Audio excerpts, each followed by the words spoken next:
At 2 a.m., she walked into my room in tears and collapsed onto my chest. What happened next taught me what it really means to be a good person.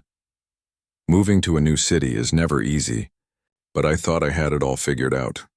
I'd landed a decent job at a marketing firm, found a shared apartment that didn't cost an arm and a leg, and was ready to start this new chapter of my life.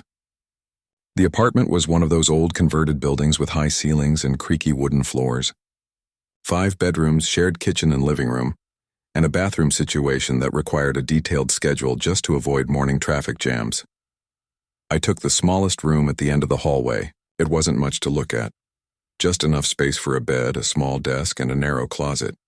But it had a window that looked out over the street below. And most importantly, it was quiet. After years of living in noisy dorm rooms during college, I craved that peace and quiet, where I could just exist without constant noise. The day I moved in, I met my roommates one by one. There was this guy who was studying law, always had his nose buried in thick textbooks and seemed to survive entirely on coffee and instant noodles. He gave me a quick handshake, said welcome, and disappeared back into his room. Then there was the girl who worked as a graphic designer. Kept odd hours, sometimes I'd hear her moving around the kitchen at 3 a.m. She was nice enough, just always seemed to be on a deadline for something. But the person who really made an effort to welcome me was this woman who'd moved in just a couple of weeks before me. Let's call her Lisa. She worked at a veterinary clinic and had this warm, friendly energy that immediately put people at ease. The first day I moved in, she helped me carry boxes up 3 flights of stairs, made sure I knew where everything was in the kitchen, and even invited me to join everyone for pizza that weekend. Over the next few weeks, Lisa and I ended up talking quite a bit. Nothing serious, just those casual kitchen conversations that happen when you're both making coffee in the morning or heating up leftovers at night. She'd tell me funny stories about the animals at her clinic, like the parrot that only spoke in curse words or the dog that was terrified of its own reflection. I'd share stories about the chaos at my new job, trying to learn everyone's names and figure out the office politics. She seemed like someone who had it all together. Always smiling, always asking how everyone's day went, always trying to organize little gatherings to make the apartment feel more like a home, instead of just a place where 5 strangers happened to sleep. Looking back now, I realize that sometimes the people who work the hardest to make others feel comfortable are the ones struggling the most themselves. I didn't know that behind that cheerful exterior, Lisa was dealing with something heavy. She'd come to this city to escape a relationship that had fallen apart badly, the kind of breakup that doesn't just hurt for a few weeks and then fade away, but the kind that shakes your whole sense of who you are. She'd been with this person for years, had built a whole life around them, and when it ended, she felt like she had to leave everything behind and start fresh somewhere new. But starting fresh isn't as easy as it sounds. Sure, you can move to a new city, get a new job, live in a new place, but you can't just leave your feelings behind like old furniture. They come with you, packed tight in invisible boxes that you carry everywhere you go. During our kitchen conversations, Lisa never mentioned any of this. She asked about my life, my family, my adjustments to the city, but she kept her own struggles hidden behind that friendly smile. I had no idea that she was waking up some nights with her heart racing, feeling like the walls were closing in. I didn't know that she was struggling to eat properly or that some days it took everything she had just to get out of bed and go to work. The apartment had this routine to it. The law student was usually locked in his room. The graphic designer was either sleeping or working, rarely anything in between. Lisa and I would cross paths most often, and honestly, those little conversations were nice. It's easy to feel lonely in a big city even when you're surrounded by people, so having someone to chat with made the place feel less isolating. Sometimes on weekends, Lisa would cook for everyone. She'd make this huge pot of pasta or a big casserole and knock on everyone's doors, insisting we all eat together. Most of the time, people were too busy or too tired, but occasionally we'd all end up around that old wooden kitchen table, sharing a meal and pretending we were more than just strangers sharing a space. I remember one Saturday evening, we all actually showed up for dinner. Lisa had made this amazing chicken dish with vegetables, and we sat around talking about random things. The law student complained about his upcoming exams. The graphic designer showed us a logo she was working on, and Lisa told us about a cat at the clinic that had eaten an entire ball of yarn and somehow survived. We laughed, and for a moment it felt like we were actually friends, not just people who happened to pay rent at the same address. After dinner, I helped Lisa clean up while the others drifted back to their rooms. She seemed quieter than usual, washing dishes with this distant look in her eyes. I asked if she was okay, and she smiled and said she was just tired from work. I didn't push it. I figured everyone has their off days, and if she wanted to talk about it, she would. That was about 2 weeks before the night that changed everything. Looking back, I wonder if there were signs I missed. Maybe the way she seemed to need those kitchen conversations more than I realized. Maybe the way she'd sometimes pause mid-sentence like she'd lost her train of thought. Maybe the way she organized those dinners so desperately, trying to create connection in a place where everyone was essentially alone together. But at the time, I just saw her as a nice roommate who was friendly and outgoing. I had my own life to figure out, my own adjustments to make, my own stress about performing well at this new job. I wasn't looking for warning signs because I didn't know there was anything to warn me about. The apartment building would get quiet at night. You could hear the pipes creaking, the sound of cars passing on the street below, sometimes voices from the neighbors above. I'd usually stay up reading or watching something on my laptop before falling asleep. My room, being at the end of the hallway, felt like a little isolated corner of the world. Private, safe, mine. I'd gotten used to the rhythm of the place. The sounds of people coming and going, the smell of different foods cooking at odd hours, the way the bathroom door stuck and you had to jiggle the handle just right. It was starting to feel normal, like home. Or at least what passes for home when you're 20-something and figuring out life one day at a time. I had no idea that in a couple of weeks, I'd be lying awake at 2 a.m, heart pounding, trying to figure out how to handle a situation I never could have imagined. No idea that I'd be tested in a way that would make me question what it means to be a good person, to do the right thing when the right thing isn't clear. But that night was still ahead of me. For now, life was just settling into its new normal, and I was getting comfortable with these strangers who were slowly becoming familiar faces in my everyday life. It was a Thursday night, and I remember it was Thursday because I'd stayed late at work trying to finish a presentation for Friday morning. I'd gotten home around 11, heated up some leftover Chinese food, and collapsed into bed with a book I'd been trying to finish for weeks. One of those novels everyone says you have to read, but honestly, I was too tired to really focus on it. I must have fallen asleep with the book on my chest because the next thing I remember is the lamp was still on, and my room felt too bright for whatever time it was. I had that groggy, confused feeling you get when you wake up but don't know why you woke up. My phone said 2:07 a.m., then I heard it, the sound of my door creaking open. That old door had this specific squeak that happened when you pushed it slowly, trying to be quiet. At first, my half-asleep brain thought maybe the graphic designer needed to borrow something, or maybe the law student had the wrong room. It wouldn't be the first time someone had gotten confused in the dark hallway, but then I heard something that made my blood run cold. Crying. Not loud sobbing, but that kind of desperate, trying to stay quiet crying that somehow sounds even worse. I sat up fast, suddenly wide awake. There in my doorway stood Lisa, and even in the dim light from my lamp I could see tears streaming down her face.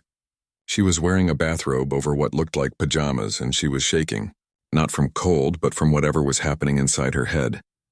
My first thought was panic. Was she hurt? Was there an intruder in the apartment? Was there a fire? My mind went through every emergency scenario in about 2 seconds.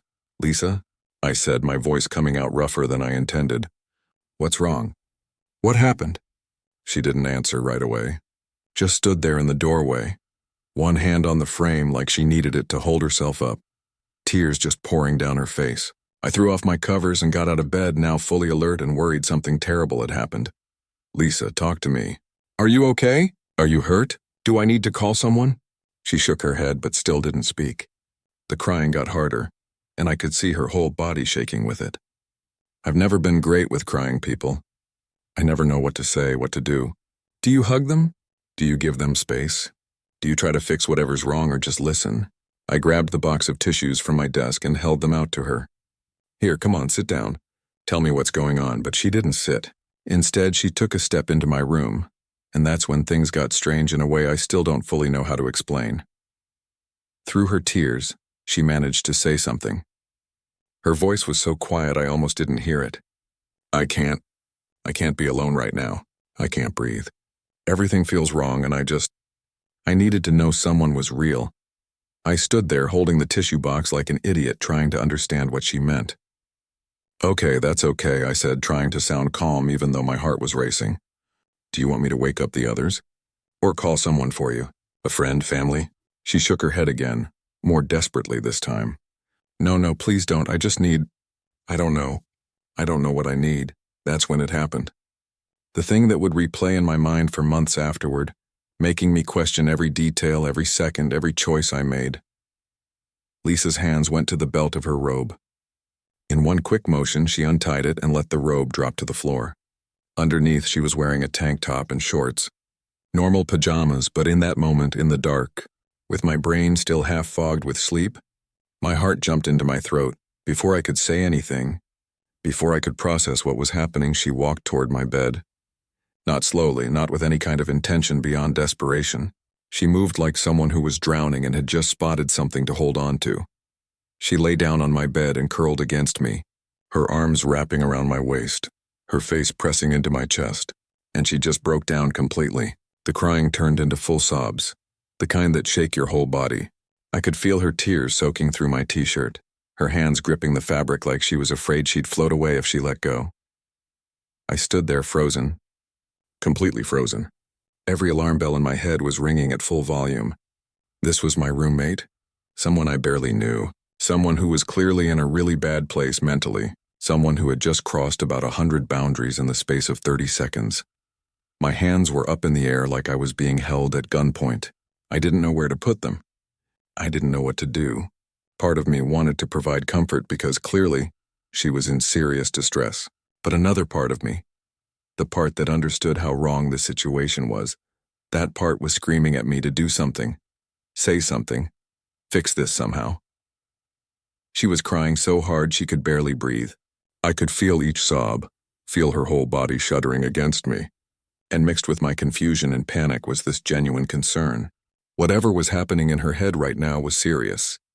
This wasn't just someone having a bad day. This was someone in crisis, Lisa, I said quietly, carefully. Lisa, you need to talk to me. What's going on? Did something happen? Between sobs, she tried to speak. The words came out broken and jumbled.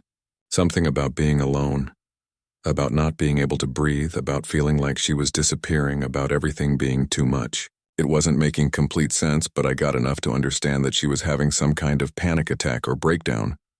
My mind was racing faster than it ever had before. What do you do in this situation? How do you help someone who's clearly suffering without making everything worse? How do you maintain boundaries when someone is actively crossing them while in the middle of a mental health crisis? These weren't questions I'd ever prepared myself to answer. I thought about just standing there until she calmed down, but that felt wrong on so many levels. I thought about physically removing her from my bed, but she was already so fragile that seemed cruel and might push her further into whatever dark place she was in. I thought about shouting for one of the other roommates, but that might make her feel ashamed and exposed, making things even worse. Every second that passed felt like an hour. The silence in the room was deafening except for her crying. I could hear the clock on my desk ticking, each tick seeming louder than the last. I could hear a car alarm going off somewhere outside, the sound filtering through my window. I could hear my own heartbeat pounding in my ears like a drum, and I could feel Lisa's tears still soaking through my shirt, her grip on me not loosening at all, if anything getting tighter. This was one of those moments where you realize that life doesn't come with an instruction manual. Nobody teaches you what to do when your roommate has a complete breakdown in your room at 2 a.m. Nobody prepares you for situations where trying to be kind might look like something else entirely to an outside observer, where the right thing to do isn't clear at all, where every choice seems to have some element of wrong attached to it. The weight of the situation pressed down on me.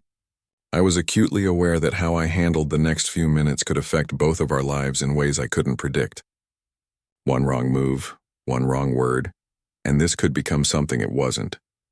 But doing nothing also felt like a wrong move. I took a deep breath, trying to center myself, trying to think clearly despite the adrenaline coursing through my system. I had to do something. I couldn't just stand there frozen forever. As much as part of me wanted to simply wait for this nightmare to end on its own. I had to take control of a situation that had spun completely out of anyone's control. Very gently, I placed my hands on Lisa's shoulders. Not pushing, not pulling, just making contact so she could feel that I was there, that I was present, that I was trying to help. My touch was careful, deliberate, making sure there was nothing that could be misinterpreted about my intentions. "Lisa," I said, keeping my voice as steady as I could manage despite everything. "I need you to look at me for a second. Can you do that?" She didn't respond at first, just kept crying into my chest, her whole body trembling like a leaf in a storm. The fabric of my shirt was completely soaked now. I tried again, speaking a little firmer this time, but still gentle. "Lisa, please, look at me. I need to see your face." Slowly, like it took every ounce of energy she had left, she lifted her head. Her face was a complete mess of tears and running makeup, her eyes red and swollen from crying so hard. But what struck me most was the look in those eyes. It wasn't what I'd feared it might be. There was no inappropriate intention there, no ulterior motive. Just pure raw pain and desperation, the look of someone who was drowning in their own mind, and had grabbed onto the first thing, within reach without any thought about whether it was appropriate or not. "I can see you're really struggling. Right now," I said, choosing each word carefully. "And I genuinely want to help you. But this situation we're in right now, this isn't okay. This isn't the right way to get help. We need to figure out what's actually happening and get you the kind of support you really need." For a moment, she just stared at me blankly, like my words weren't fully registering. Then, like someone waking up from a nightmare, reality seemed to crash back into her consciousness. Her eyes went wide with a new kind of horror, and she looked down at where she was, at how she was holding on to me, at her robe crumpled on the floor by the door. The expression that crossed her face was one of complete and utter mortification. "Oh God," she whispered, her voice barely audible. "Oh my God, what did I can't believe I just..." She pulled back like she just realized she was touching a hot stove, scrambling backward so fast she nearly fell off the bed. Fresh tears came streaming down her face, but these were different tears. These weren't tears of panic or fear. These were tears of embarrassment and shame, mixing with whatever pain she'd been feeling before. She stood up quickly, unsteady on her feet, backing away from me until she hit the wall. Her hands came up to cover her face as the reality of what she'd just done sank in fully. "I'm so sorry," she kept saying, the words tumbling out between sobs. "I'm so sorry. I don't know what I was thinking. I wasn't thinking at all. Oh God, what did I just do?" I grabbed the throw blanket from the end of my bed and held it out to her, keeping my distance to give her space. "Here, take this. Wrap it around yourself." She took the blanket with shaking hands that could barely grip it properly, wrapping it around her shoulders like she was trying to disappear inside it. She slid down the wall until she was sitting on the floor, pulling her knees up to her chest. The blanket wrapped around her like a protective cocoon. "I'm sorry," she said again, quieter now but no less distressed. "I can't believe I put you in that position. I woke up and I couldn't breathe and everything felt wrong and terrifying and I just panicked completely. I literally panicked and stopped thinking like a rational person. I sat down on the edge of my bed, making sure to keep a respectful distance between us, trying to figure out what to say next. My own heart was still racing, adrenaline still pumping through my system. But I could see that she was genuinely horrified by what had just happened. She wasn't making excuses. She understood that boundaries had been crossed. "Lisa, have you been having panic attacks?" I asked, trying to shift the focus to what was really going on. "Is this something that's been happening to you?" She nodded without looking up at me, her face still buried against her knees. "Since I moved here, actually since before I moved here, sometimes they're manageable, just uncomfortable. But tonight was the absolute worst one I've ever had.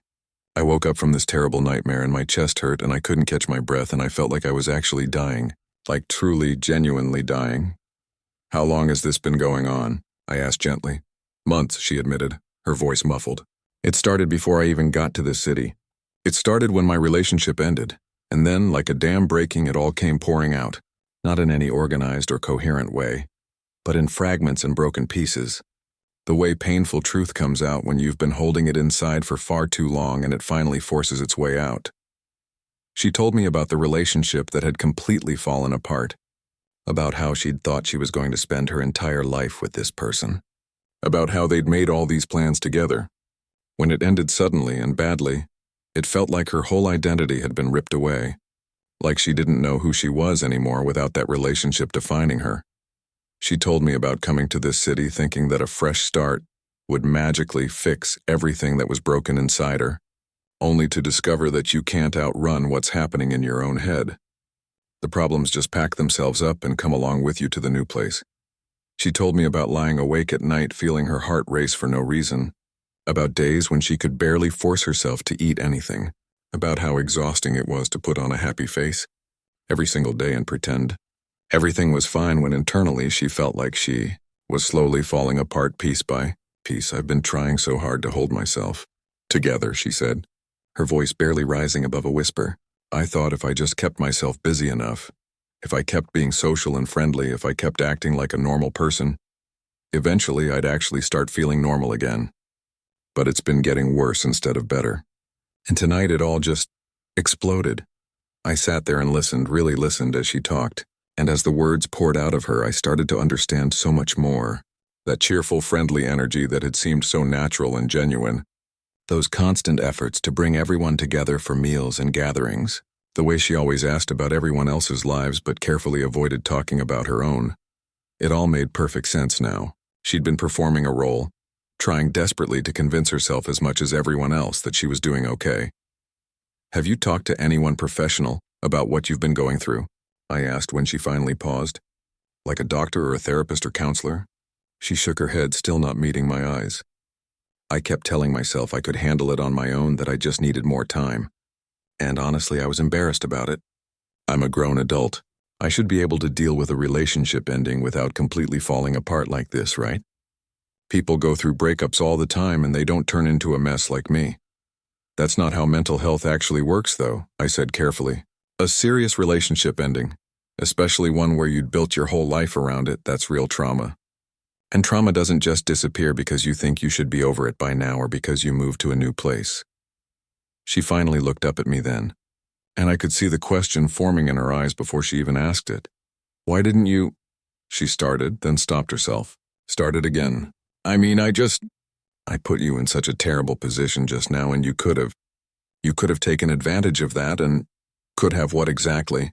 I asked, though I knew perfectly well what she meant. Taken advantage of someone who was clearly in the middle of a mental health crisis? Yeah, I suppose I could have, but that would make me a genuinely terrible person. You were in crisis mode. You weren't thinking clearly or rationally. Anyone who would use a situation like that for their own benefit doesn't deserve to be called a decent human being. Fresh tears rolled down her cheeks, but these seemed different somehow. Most people wouldn't have reacted the way you just did. Most people would have either taken advantage or gotten angry or... Then most people need to do better, I interrupted her. Look, I'm not trying to act like some kind of hero here. I'm not special. I'm just trying to do what any decent person should do in this situation. And what you need right now isn't someone taking advantage of your vulnerability. What you need is actual professional help to deal with what you're going through. We sat there in silence for a few long minutes. I could hear all the normal sounds of the building at night. The old pipes making their usual noises. The heater clicking on somewhere in the walls. A siren passing by on the street outside. All these ordinary sounds happening while we sat in this completely extraordinary situation. You need to talk to someone professional about this, I finally said, breaking the silence. And I don't mean eventually or someday. I mean you need to start getting help right away. Tomorrow you need to start looking for a therapist. But tonight, right now, you need to talk to someone else in this apartment who you trust. Someone who can be with you and help you through this immediate crisis. I don't want everyone to know, she said quietly, fear creeping into her voice. I don't want to be the crazy roommate that everyone gossips about. I'm not suggesting you announce it to the whole building, I replied. But you absolutely cannot go through this alone anymore. That's obviously not working. Tonight proved that pretty clearly. You need support from people who care about you. She nodded slowly, seeming to accept the truth of what I was saying even though she clearly didn't like it. I guess you're right. I can't keep pretending I'm fine when I'm obviously not fine at all. What about the graphic designer? I suggested. Rachel, right? You two seem to get along pretty well. I've seen you talking in the kitchen. Yeah, we've had some good conversations, Lisa admitted. But waking her up at 2 in the morning to tell her I'm having a breakdown seems like a lot to ask. I think she'd rather be woken up than have you dealing with this crisis completely alone, I said firmly. And honestly, I think you need someone else with you right now. Someone who isn't me, not because I don't care about what happens to you, but because we need to reset the boundaries here, after what just happened. She understood immediately what I meant. What had happened in the last 15 minutes couldn't just be forgotten or swept under the rug like it never occurred. It needed to be properly acknowledged and addressed, and the best way to do that was to bring someone else into the situation. Will you come with me to her door? She asked, her voice small and uncertain. I don't think I can face her alone. I'm too embarrassed. Yeah, of course, I said. Let me just put on some shoes. She stood up slowly, still wrapped in my blanket, and picked up her robe from where it had fallen by the door. She put it back on with hands that were still shaking, tying the belt extra tight like she was trying to physically hold herself together, since she couldn't seem to do it mentally or emotionally. We walked down the hallway together, our footsteps making the old wooden floorboards creak under our weight. The sound seemed incredibly loud in the silence of the sleeping building. When we reached Rachel's door, I raised my hand and knocked softly, not wanting to startle her too much. There was no response at first. I knocked again, a little bit louder this time. After a moment, I heard movement from inside the room, the sound of someone getting out of bed, and then Rachel's voice, thick with sleep and confusion. Who is it? What's happening? What's wrong? Rachel, it's me, I said through the closed door, keeping my voice low but clear. And Lisa's here with me too. We really need to talk to you. It's important, I promise we wouldn't wake you if it wasn't. I heard the sound of footsteps approaching, and then the door opened. Rachel stood there in pajamas, her hair sticking up in several different directions from sleep, squinting at us in the dim hallway light like she couldn't quite believe what she was seeing. But one look at Lisa's tear-stained, devastated face and Rachel was immediately wide awake and alert. What happened? She asked, her eyes moving between the two of us with growing concern. Is everyone okay? Is there an emergency? Lisa's been having a really difficult time, I explained, trying to keep it simple and direct. She had a severe panic attack tonight and she really needs someone to be with her right now. I think she needs you if you're willing. Rachel didn't waste time asking a bunch of questions or demanding explanations. She didn't hesitate for even a second. She just opened her door wider and reached out toward Lisa with genuine concern written all over her face. Of course. Honey, come here, Rachel said softly, pulling Lisa into a warm hug without any judgment or awkwardness. It's going to be okay. Whatever's going on, we're going to figure it out together. Lisa seemed to crumble at those words, like she'd been holding herself together by sheer willpower, and Rachel's kindness had finally broken through her defenses. She collapsed into Rachel's arms and started crying all over again, but somehow these tears seemed different, less desperate maybe, more like relief. Rachel looked at me over Lisa's shoulder, a silent question in her expression asking what exactly had happened. I gave her a look that I hoped communicated, I'll explain everything, and she seemed to understand. She nodded slightly and guided Lisa into her room with gentle hands. I followed them inside and Rachel closed the door quietly behind us. Her room was quite a bit bigger than mine, decorated with all sorts of plants on every available surface and artwork covering most of the walls. String lights were draped around the ceiling, currently off but giving the room a cozy feeling even in the darkness. Rachel sat Lisa down on her bed and wrapped a thick comforter around her shoulders like she was trying to provide physical comfort and warmth. Let me make some tea, Rachel said, looking at me. Can you stay with her for just a minute while I go to the kitchen? I nodded and sat down in the desk chair on the opposite side of the room while Rachel slipped out.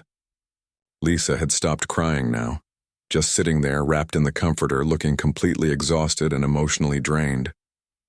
The kind of deep tiredness that sleep alone can never fix because it comes from somewhere much deeper than just physical fatigue. I really am sorry, she said after a moment of heavy silence, not quite looking at me. For putting you in that impossible position, for everything that happened tonight.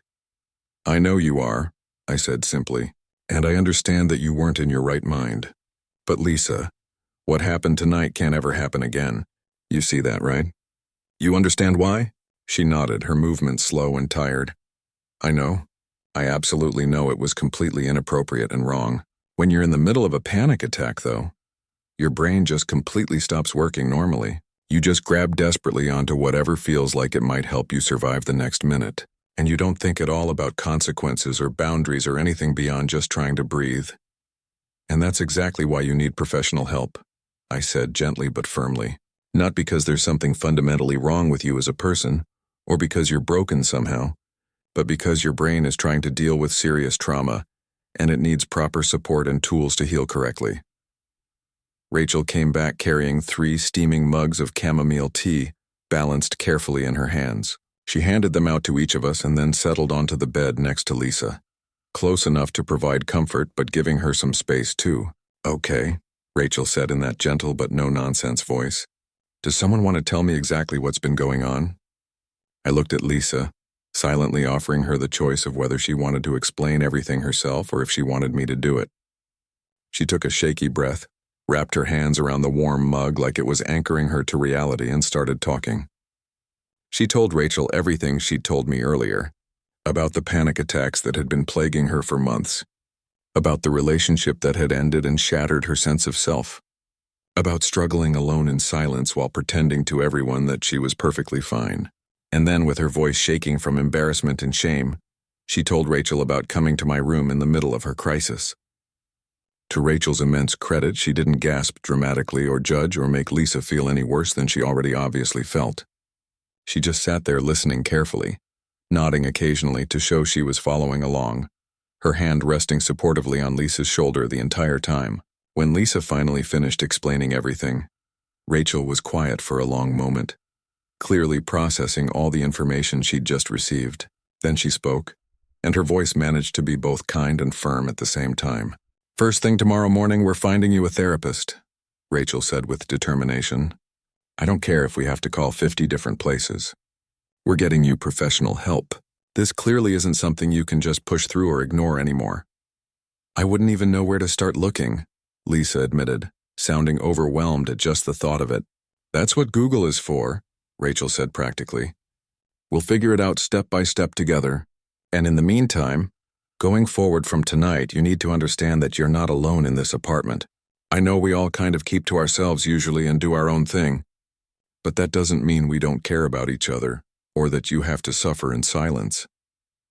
I genuinely thought I was being a burden to everyone, Lisa said quietly, staring down into her mug. Everyone's got their own problems and stress.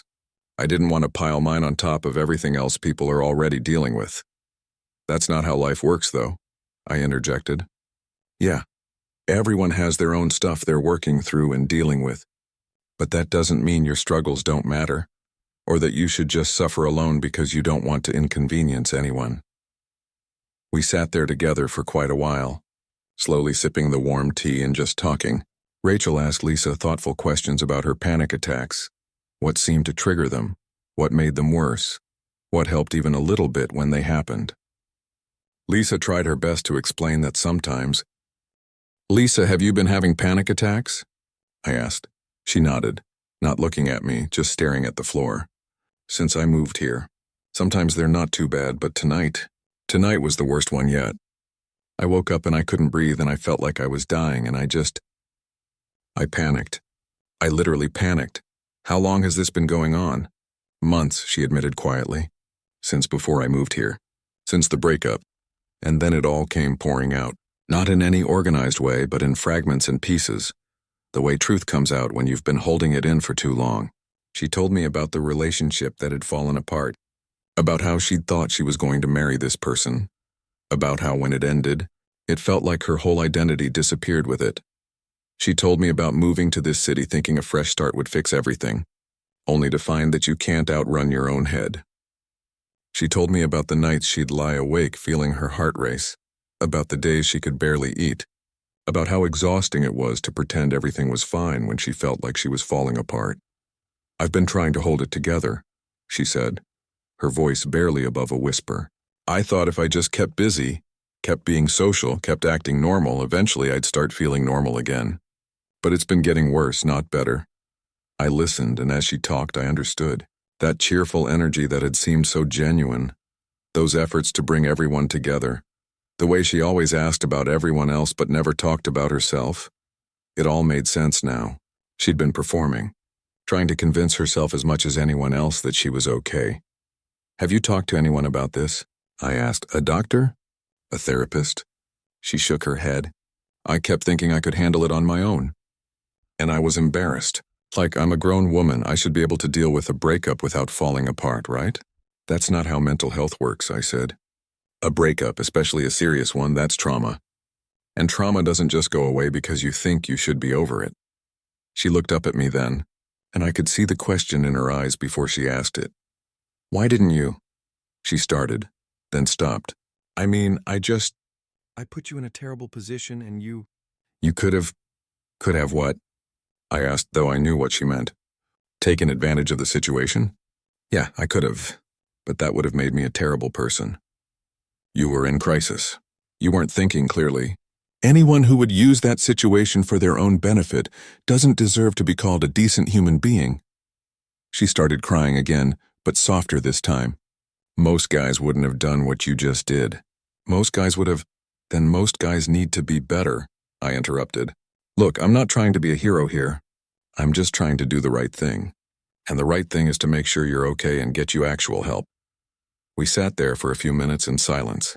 I could hear the building settling, the heater kicking on somewhere, the normal sounds of a place at night. Everything felt surreal, like this conversation was happening in some alternate reality. You need to talk to someone professional, I finally said. Tonight, right now, you need to talk to someone who cares about you and can help you through this immediate crisis. And tomorrow you need to make an appointment with a therapist. I don't want anyone to know, she said quietly. I'm not suggesting you broadcast it to everyone, I replied. But you can't go through this alone anymore. It's clearly not working, and tonight proved that. She nodded slowly, acknowledging the truth in what I was saying even if she didn't like it. Is there anyone you're close to in the building? I asked. What about the graphic designer? You two seem friendly. Rachel, Lisa said. Yeah, we've talked a few times, but I don't want to wake her up at 2 a.m. I think she'd rather be woken up than have you going through this alone, I said. And honestly, I think you need to have someone with you right now who isn't me.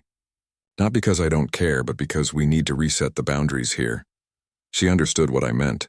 What had happened couldn't just be forgotten or swept under the rug. It needed to be acknowledged and addressed properly. Will you come with me? She asked, her voice small. To wake her up? I don't think I can face her alone. Yeah, I said. I'll come with you. She stood up, still wrapped in the blanket, and picked up her robe from the floor. She put it on with shaking hands, tying the belt tight like she was trying to hold herself together physically, since she couldn't do it mentally. We walked down the hallway together, the old floorboards creaking under our feet. I knocked softly on Rachel's door. When there was no answer, I knocked a little louder. After a moment, we heard movement inside, and then Rachel's sleepy, confused voice. Who is it? What's wrong? Rachel, it's me, I said through the door. And Lisa, we need to talk to you. It's important. The door opened, and Rachel stood there in pajamas, squinting at us in the dim hallway light, her hair a mess from sleep. One look at Lisa's face, and she was immediately alert. What happened? She asked, looking between us with concern. Lisa's been having a really hard time, I explained simply. She had a bad panic attack tonight, and she needs someone to be with her. I think she needs you right now. Rachel didn't ask questions, didn't hesitate. She just opened her door wider and reached out to Lisa, sat at the kitchen table while Rachel poured her some juice and pushed a plate of toast in front of her. Eat something, Rachel said gently. You need food. Lisa nibbled at the toast, not looking at either of us. The awkwardness hung in the air like fog. Finally, she spoke. I owe you both an explanation, she said quietly. A real one when I'm thinking straight. You don't owe us anything, I said. But if talking helps, we're here to listen. She took a deep breath and started again, more clearly this time. She explained that after her breakup, she'd thrown herself into the move, convinced that changing her location would change how she felt. But the loneliness followed her. The anxiety got worse. She started having trouble sleeping, trouble eating, trouble focusing at work. I kept thinking it would get better on its own, she said. I thought I just needed time. But time wasn't fixing anything. It was making it worse. Last night, I woke up from a nightmare and had the worst panic attack I've ever experienced. I genuinely thought I was dying. My chest hurt, I couldn't breathe, I was shaking, and I lost all rational thought. And you came to my room, I said. She nodded, shame coloring her face again. I don't even remember deciding to do it. It's like my brain just went into panic mode and decided that being near another person would make it stop. I wasn't thinking about appropriateness or boundaries or consequences. I just acted on pure panic and desperation. I understand that, I said. But moving forward, we need to make sure you have better ways to cope when that happens. Rachel slid her laptop over to show Lisa the list of therapists. I've narrowed it down to 5 that look really good. I can call with you if you want, or you can do it alone, but either way, you're calling today. Lisa looked at the screen, then at Rachel, then at me. Why are you both being so nice to me? After what I did? Because you're a human being who's struggling, Rachel said simply. And because what you did came from a place of pain, not malicious intent. There's a difference. But I put him in such a terrible position, Lisa said, looking at me. You could have. I mean, if you were a different kind of person. But I'm not, I interrupted. And you need to stop beating yourself up about what could have happened and focus on making sure nothing like that happens again. That means getting help. Real help. Lisa picked up her phone with shaking hands. Rachel pointed to the first name on the list, a therapist who specialized in anxiety and trauma. Lisa dialed the number and we sat there with her while she left a message explaining she needed an appointment as soon as possible. Over the next few days, things in the apartment shifted. Lisa got an appointment with that therapist for later in the week. Rachel checked on her regularly, made sure she wasn't isolating herself. Even the law student and I started being more present, more aware that our roommate was going through something serious. Lisa was embarrassed at first, barely able to look me in the eye. But slowly, as she started therapy and started getting actual help, things began to normalize between us. Not the same as before because you can't unknow what happened, but different in a way that felt more honest. One evening about 2 weeks later, Lisa knocked on my door. I opened it to find her standing there looking nervous but more put together than I'd seen her in a while. Can we talk? She asked. Sure, I said, leaving the door open and sitting at my desk while she sat on the edge of my bed, maintaining that respectful distance we'd both become conscious of. I've been in therapy, she started, which you know, but I've learned some things about myself, about what happened, and I wanted to talk to you about it. Really talk, not just apologize again. Okay, I said, giving her space to continue. My therapist helped me understand that what I was experiencing wasn't just sadness about a breakup, she explained.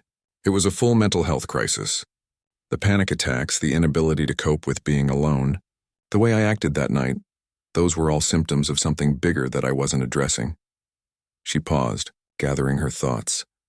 She also helped me understand that while my actions that night were inappropriate, they came from a place of genuine